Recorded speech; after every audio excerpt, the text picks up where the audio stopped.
आज के इस गहन चर्चा की शुरुआत ना मैं एक छोटे से उदाहरण से करना चाहूंगी। एक बार के लिए एक स्मार्टफोन की कल्पना कीजिए। रात का समय है, आपने फोन को चार्जिंग पर लगा दिया है। और बाहर से देखने पर स्क्रीन बिल्कुल काली है। हाँ, एकदम शांत, कोई नोटिफिकेशन नहीं चमक रहा। लेकिन स्क्रीन बंद होने के बावजूद बैकग्राउंड में कोई ऐसा सीक्रेट ऐप चल रहा है जो सीधे ब्रह्मांड के वाईफाई से जुड़ा है। क्या बात है, ये बहुत ही दिलचस्प तरीका है इसे देखने का। है ना?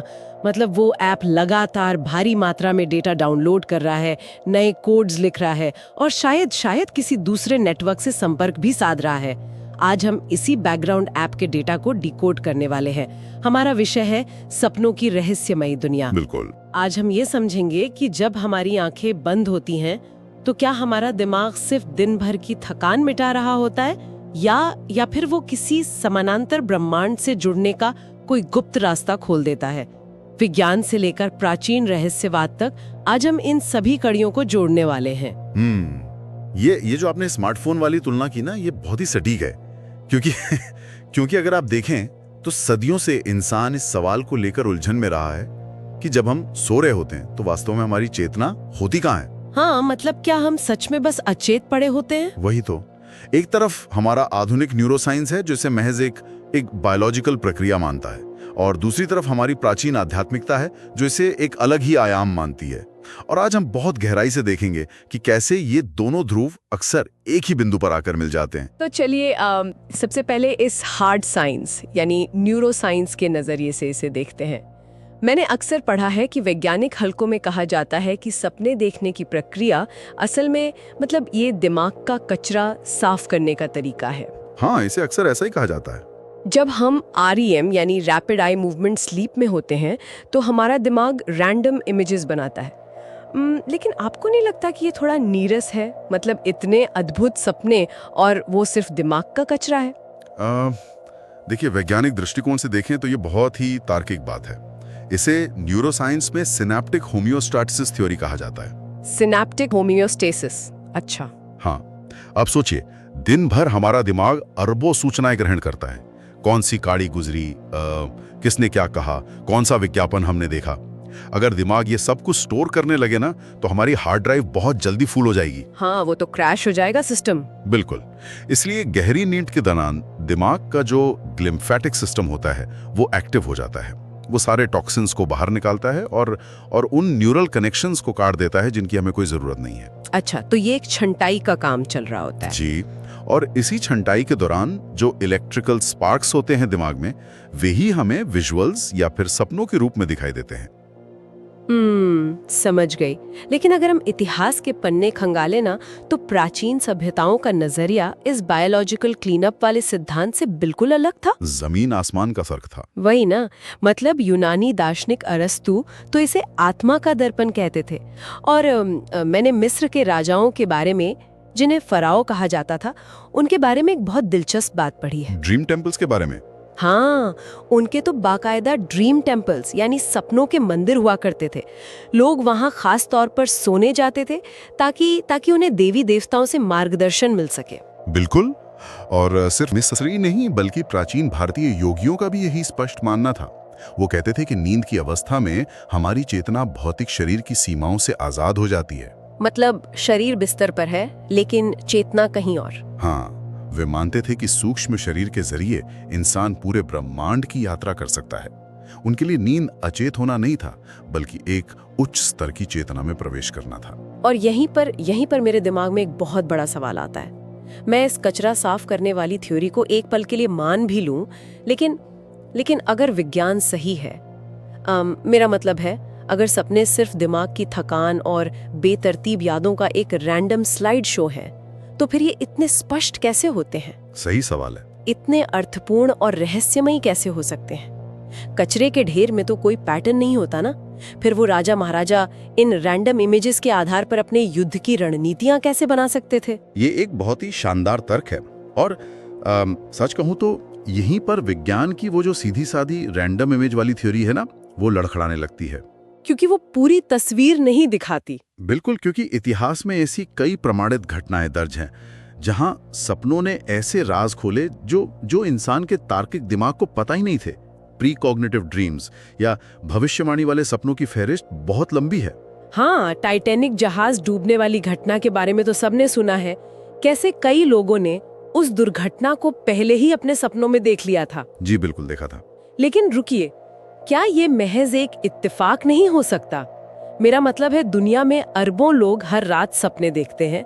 सांख्यिकी या प्रोबेबिलिटी के हिसाब से किसी न किसी का कोई सपना तो सच होगा ही ना। आपका पॉइंट सही है। इंसान का दिमाग पैटर्न ढूंढने में माहिर होता है। मुझे लगता है शायद हम इत्तेफाक को ही भविष्यवाणी मान लेते हैं। सांख्यिकी का तर्क बिल्कुल अपनी जगह सही है, लेकिन कुछ सपने इतने ज्यादा विशिष्ट होते हैं, इतने स्पेसिफिक होते हैं कि प्रोबेबिलिटी का गणित वहां पूरी तरह फेल हो जाता है। अच्छा, कोई उदाहरण? उदाहरण के लिए अब्राहम लिंकन का वो सपना जो उन्होंने अपनी हत्या से कुछ दिन पहले देखा था। मैंने इसके बारे में थोड़ा सुना है। उन्होंने सिर्फ मौत का कोई धुंधला सा सपना नहीं देखा था। हाँ। उन्होंने बकायदा देखा कि वो व्हाइट हाउस के ईस्ट रूम में जा रहे हैं। वहां एक ताबूत रखा है, चारों तरफ गार्ड्स खड़े हैं। बाप रे। और जब सपने में उन्होंने एक सैनिक से पूछा कि व्हाइट हाउस में किसकी मौत हुई है, तो सैनिक ने जवाब दिया कि राष्ट्रपति की, उनकी हत्या कर दी गई है। अब आप ही बताइए, इतनी बारीकी और सटीकता सिर्फ एक रैंडम इत्तेफाक कैसे हो सकती है? ये तो वाकई रोंगटे खड़े कर देने वाला है। और बात सिर्फ ऐतिहासिक शख्सियतों की नहीं है। विज्ञान के अपने इतिहास में भी सपनों ने, मैं कहूंगी कि क्वेश्चन पेपर लीक करने का काम किया है। बिल्कुल किया है। डॉक्टर फ्रेडरिक केक्युले का उदाहरण इसका सबसे बड़ा सबूत है। हाँ, वो कार्बन की बेंजीन संरचना खोजने के लिए हफ्तों से अपनी लैब में जूझ रहे थे। कोई भी तार्किक फॉर्मूला काम ही नहीं कर रहा था उनका। और फिर एक रात गहरी नींद में उन्होंने एक सपना देखा। उन्होंने देखा कि एक सांप है जो अपनी ही पूंछ को काट रहा है और एक गोल घेरा बना रहा है। आहा, मोमेंट। बिल्कुल। नींद खुलते ही उनका दिमाग चमका और उन्हें समझ आ गया कि बेंजीन का स्ट्रक्चर एक सीधी लाइन नहीं है, बल्कि एक रिंग की तरह है। क्या बात है। और इसी तरह डॉक्टर नील्स बोहर ने भी परमाणु का पूरा मॉडल, जिसमें इलेक्ट्रॉन नाभिक के चक्कर लगाते हैं, वो अपने सपने में ही देखा था। तो ये ऐसा है जैसे जैसे जागते हुए हम एक बहुत ही संकरी और सीधी सड़क पर चल रहे हैं, जहां हमें सिर्फ अपने आगे का कुछ मीटर ही दिखाई देता है। हाँ, बस सामने का रास्ता। लेकिन नींद में हमारा दिमाग अचानक एक हेलीकॉप्टर में बैठ जाता है और ऊपर से पूरे शहर का नक्शा एक साथ देख लेता है। क्या न्यूरोसाइंस इस हेलीकॉप्टर व्यू को किसी तरह समझा सकता है? बिल्कुल समझा सकता है। देखिए, जब हम जाग रहे होते हैं तो हमारा प्री फ्रंटल कॉर्टेक्स, जो हमारे दिमाग का लॉजिकल और एनालिटिकल हिस्सा है, वो पूरी तरह हावी रहता है, जो हर चीज में तर्क ढूंढता है। हाँ, वो हर चीज को नियम और तर्क की कसौटी पर कसता है। लेकिन REM स्लीप के दौरान ये लॉजिकल हिस्सा लगभग शट डाउन हो जाता है। अच्छा, वो सो जाता है एक तरह से। जी। और दिमाग का जो विजुअल और इमोशनल हिस्सा है, वो बहुत ज्यादा एक्टिव हो जाता है। इसे साइकोलॉजी में डिफ्यूज मोड थिंकिंग कहते हैं। Diffuse mode? इस अवस्था में दिमाग उन चीजों के बीच कनेक्शंस बना लेता है जिन्हें जागृत अवस्था में हमारा तर्क तुरंत खारिज कर देता। डॉक्टर केकुले के दिमाग ने सांप और एक केमिकल स्ट्रक्चर को जोड़ दिया, जो जागते हुए कभी भी संभव नहीं था। ये बहुत ही अद्भुत मैकेनिज्म है। लेकिन अगर हमारा दिमाग हेलीकॉप्टर में बैठकर इतनी बेहतरीन प्रॉब्लम सॉल्विंग कर रहा है, तो फिर डरावने सपने क्यों आते हैं? नाइटमेयर्स की बात करें आप? हाँ, अचानक वो हेलीकॉप्टर क्रैश क्यों होने लगता है? कोई हमारा पीछा कर रहा है या हम खाई में गिर रहे हैं? मतलब अगर दिमाग हमारा दोस्त है तो वो हमें इतनी बुरी तरह डराता क्यों है? क्योंकि वो हमें डराकर बचाना चाहता है। डराकर बचाना चाहता है? वो कैसे? इवोल्यूशनरी साइकोलॉजी के अनुसार नाइटमेयर्स असल में हमारे दिमाग का एक तरह का फायर अलार्म सिस्टम है। अच्छा। सोचिए, हमारे पूर्वजों को हर दिन जंगली जानवरों और जानलेवा खतरों का सामना करना पड़ता था। डरावने सपने असल में एक तरह का सिमुलेशन या रिहर्सल थे, ताकि असल जिंदगी में जब कोई खतरा आए तो इंसान तुरंत प्रतिक्रिया दे सके। प्रैक्टिस करवा रहा है दिमाग। बिल्कुल। और क्योंकि नींद में तर्क वाला हिस्सा बंद होता है ना, इसलिए दिमाग सीधे शब्दों में बात नहीं कर सकता। वो मेटाफर या प्रतीकों का इस्तेमाल करता है। प्रतीकों का इस्तेमाल मतलब जैसे अगर हम असल जिंदगी में किसी ऑफिस के प्रोजेक्ट से बहुत परेशान हैं, तो सपने में हमारा बॉस हमें नहीं डांटेगा, बल्कि कोई जंगली जानवर हमारा पीछा कर रहा होगा। एकदम सही पकड़ा आपने। अगर हम सपनों के इन प्रतीकों को डिकोड करें ना, तो बहुत कुछ समझ आता है। जैसे कि क्या? जैसे अगर कोई इंसान बार बार किसी ऊंचाई से गिरने का सपना देख रहा है तो इसका मतलब ये नहीं कि उसे गुरुत्वाकर्षण से कोई समस्या है या वो असल में गिरने वाला है। हाँ, वो तो लॉजिकल नहीं है। इसका मनोवैज्ञानिक अर्थ यह है कि उस इंसान ने अपनी असल जिंदगी के किसी पहलू पर से, चाहे वो रिश्ता हो, करियर हो या पैसा हो, अपना नियंत्रण खो दिया है। ये असल में असफलता का डर है। और पानी का सपना, मैंने देखा है अक्सर लोग डूबने या बाढ़ का सपना देखते हैं। पानी असल में हमारी भावनाओं का प्रतीक है, इमोशंस का। हाँ, हमारा दिमाग तरल पदार्थ को भावनाओं के बहाव से जोड़ता है। अगर आप सुनामी या डूबने का सपना देख रहे हैं तो इसका अर्थ है कि आप असल जीवन में किसी इमोशनल स्थिति में डूब रही हैं या घुटन महसूस कर रही हैं। अच्छा, और आग का सपना? इसके विपरीत आग का सपना गहरे गुस्से या फिर जीवन में एक बड़े परिवर्तन का संकेत होता है। यहाँ तक कि आपको जानकर हैरानी होगी, मरने का सपना, जिसे लोग बहुत अशुभ मानते हैं। हाँ, लोग बहुत डर जाते हैं मौत का सपना देखकर। लेकिन मनोविज्ञान में उसका अर्थ किसी नए अध्याय की शुरुआत होता है। पुराना खत्म हो रहा है ताकि कुछ नया शुरू हो सके। अरे वाह! और अगर हम देखें तो भारत के जो प्राचीन स्वप्न शास्त्र हैं, उनमें भी तो इन प्रतीकों का बहुत गहरा विज्ञान है। बिल्कुल है। जैसे दूध को समृद्धि से जोड़ना और टूटे हुए घर को किसी अशुभ घटना का संकेत मानना। लेकिन इन प्रतीकों और डरावने सपनों से भी आगे एक ऐसी अवस्था है जो सच में खौफनाक है। आप स्लीप पैरालिसिस की बात कर रही हैं? स्लीप पैरालिसिस मतलब शरीर का पूरी तरह लकवाग्रस्त हो जाना और कमरे में किसी की मौजूदगी महसूस होना। विज्ञान इसे एक बहुत ही बायोलॉजिकल ग्लिच मानता है। ग्लिच? कैसे? देखिए, REM स्लीप के दौरान हमारा शरीर स्वाभाविक रूप से एटोनिया नाम की एक अवस्था में जाता है। एटोनिया?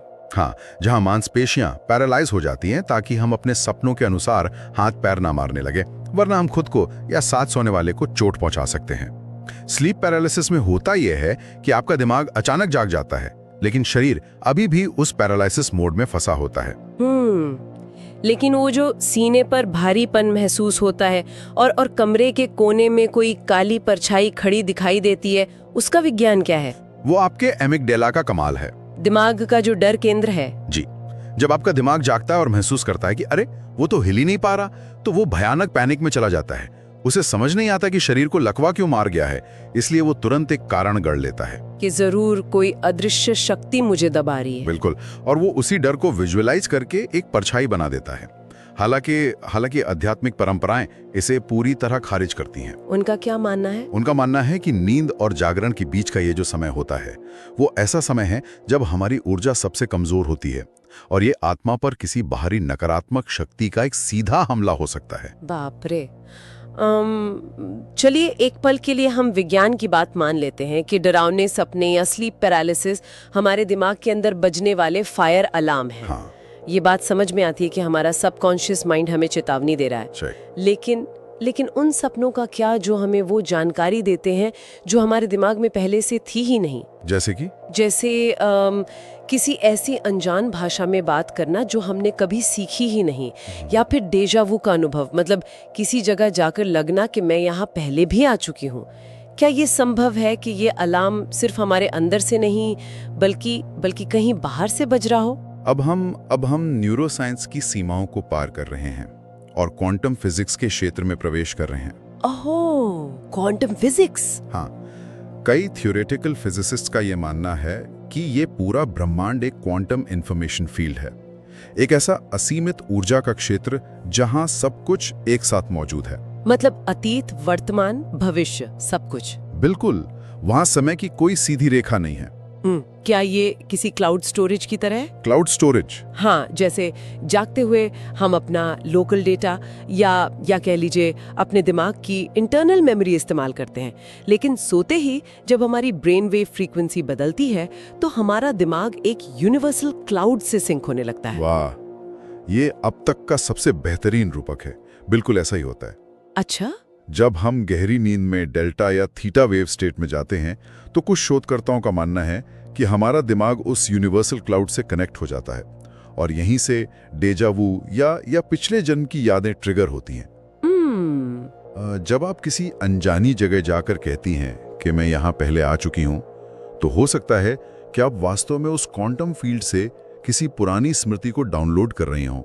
तो क्या ये थियरी विजिटेशन ड्रीम्स यानी मृत प्रियजनों से सपनों में मिलने की घटना को भी समझाती है? क्योंकि मेडिकल साइंस तो अक्सर इसे ये कहकर खारिज कर देता है कि ये इंसान के दुख या ग्रीफ से निपटने का एक मनोवैज्ञानिक तरीका है, मतलब सिर्फ एक इल्यूजन है। देखिए, मनोविज्ञान अपनी जगह सही हो सकता है, लेकिन अगर हम इसे क्वांटम फील्ड और प्राचीन भारतीय मान्यताओं के चश्मे से देखें ना, तो ये एक वास्तविक संपर्क हो सकता है। सच में संपर्क? जी, जब हम जागते हैं तो हमारी भौतिक इंद्रियां एक बहुत ही मजबूत फिल्टर का काम करती हैं। लेकिन नींद में वो फिल्टर हट जाता है। हमारा गार्ड डाउन हो जाता है। बिल्कुल। और हमारा अवचेतन मन उस फ्रीक्वेंसी पर वाइब्रेट करने लगता है जहां जहां दूसरी चेतनाएं या मृत आत्माएं मौजूद हो सकती हैं। ये एक तरह का इंटरडाइमेंशनल कम्युनिकेशन हो सकता है। मतलब ये बिल्कुल वैसा ही है जैसे हमारा दिमाग एक रेडियो हो।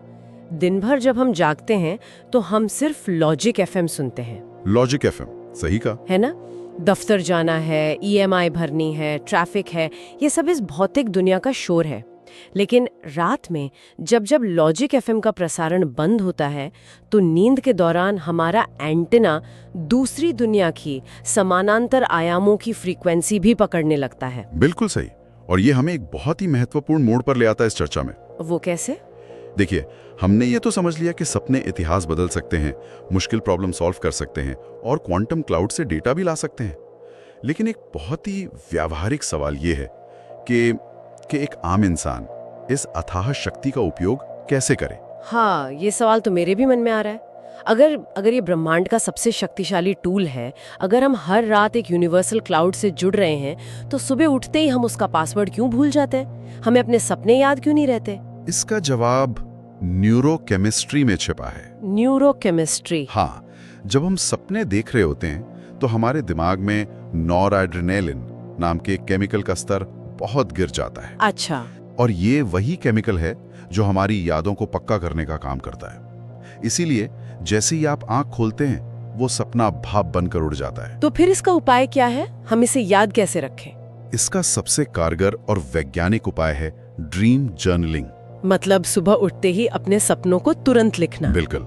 लेकिन मुझे एक बात बताइए, उससे केमिकल बैलेंस कैसे बदलेगा दिमाग का? देखिए, जब आप लगातार सुबह उठकर सबसे पहला काम अपने सपनों को लिखने का करते हैं ना, तो आप असल में अपने जागृत दिमाग को एक स्पष्ट सिग्नल दे रहे होते हैं कि ये जरूरी है। हाँ, आप उसे बता रहे हैं कि ये डेटा महत्वपूर्ण है, इसे डिलीट मत करो। कुछ ही हफ्तों में दिमाग दोनों हिस्सों के बीच एक पुल बना लेता है और आपको सपने स्पष्ट रूप से याद रहने लगते हैं। ये तो बहुत ही प्रैक्टिकल है। और जब आप सपनों को याद रखना सीख जाते हैं, तब अगला और सबसे रोमांचक कदम आता है, ल्यूसिड ड्रीमिंग। ल्यूसिड ड्रीमिंग, ओहो, ये मेरे हिसाब से पूरे सपनों के विज्ञान का सबसे हॉलीवुड वाला हिस्सा है। बिल्कुल ऐसा ही लगता है। ये वो अवस्था है ना जहां आप सपना देख रहे होते हैं और अचानक सपने के अंदर ही आपका दिमाग कहता है कि अरे रुको, ये तो सपना है, मैं तो अपने बिस्तर पे सो रही हूँ। और जैसे ही ये आहा मोमेंट आता है, न्यूरोलॉजिकली एक चमत्कार होता है। क्या चमत्कार? आपका सोया हुआ प्रीफ्रंटल कॉर्टेक्स अचानक सपने के बीच में ही जाग जाता है। अब आप केवल एक दर्शक नहीं रहे, आप उस दुनिया के क्रिएटर बन जाते हैं। मतलब हम सपने को कंट्रोल कर सकते हैं? जी, आप सपने में गुरुत्वाकर्षण को मात देकर उड़ सकते हैं, किसी भी शहर में पलक झपकते जा सकते हैं और सबसे अहम बात, अपने डरों का सामना कर सकते हैं। वो कैसे? अगर कोई भयानक साया आपका पीछा कर रहा है सपने में, तो ल्यूसिड ड्रीम में आप मुड़कर उससे पूछ सकते हैं कि तुम कौन हो और मेरे अवचेतन में क्या कर रहे हो। बाप रे, ये तो सच में माइंड ब्लोइंग है। और मैंने कहीं पढ़ा है कि तिब्बती बौद्ध धर्म में तो इसे एक पूरी आध्यात्मिक साधना का रूप दिया गया है। हाँ बिल्कुल, जिसे शायद स्वप्न योग या एस्ट्रल प्रोजेक्शन कहा जाता है। जी हाँ, तिब्बती योगियों का मानना है कि ल्यूसिड ड्रीमिंग के जरिए जब इंसान अपनी चेतना को नींद में भी जागृत रखना सीख जाता है, तो वो इंसान के सबसे बुनियादी डर पर जीत हासिल कर लेता है। सबसे बड़ा डर? कौन सा डर? मृत्यु का डर। अच्छा। क्योंकि उनके दर्शन के अनुसार मृत्यु भी एक तरह की बहुत लंबी नींद ही है, जहां बस हमारा भौतिक शरीर छूट जाता है। अगर आप नींद में अपनी चेतना को शरीर से अलग करके देखने का अभ्यास कर लेते हैं, तो मृत्यु आपको डरा नहीं सकती। आप ये जान जाते हैं कि शरीर के सोने या नष्ट होने से चेतना खत्म नहीं होती। क्या बात है, ये वाकई रोंगटे खड़े कर देने वाला विचार है। मतलब आज हमने न्यूरोसाइंस के उस टॉक्सिन क्लीनिंग प्रोसेस से शुरू किया था और हम ब्रह्मांडीय चेतना और मृत्यु पर विजय तक पहुंच गए। सफर काफी लंबा रहा।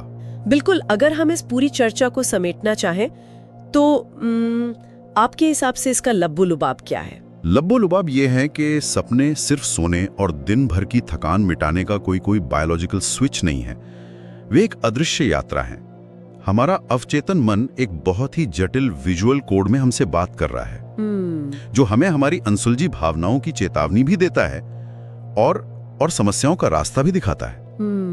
और शायद जैसा कि क्वांटम थ्योरी इशारा करती है, ये उन छिपे हुए डायमेंशंस का द्वार है जहां समय और स्थान की कोई सीमा नहीं रह जाती। और मुझे लगता है कि यही बात इस पूरी चर्चा को हमारे दैनिक जीवन से जोड़ती है ना? बिल्कुल।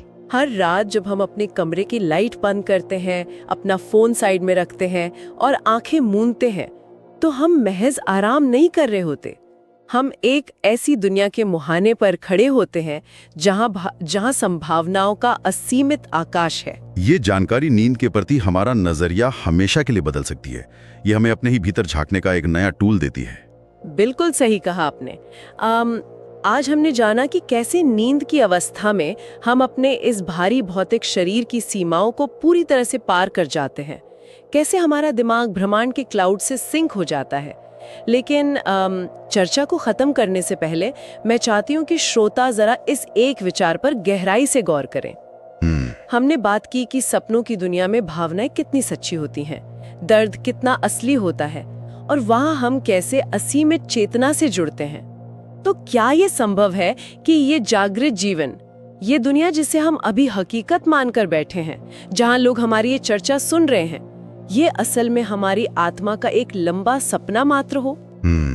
और जब हम हर रात सोते हैं, क्या तब हम वास्तव में जाग रहे होते हैं? इस विचार को आज रात अपने साथ बिस्तर पर ले जाइएगा। शुभ रात्रि।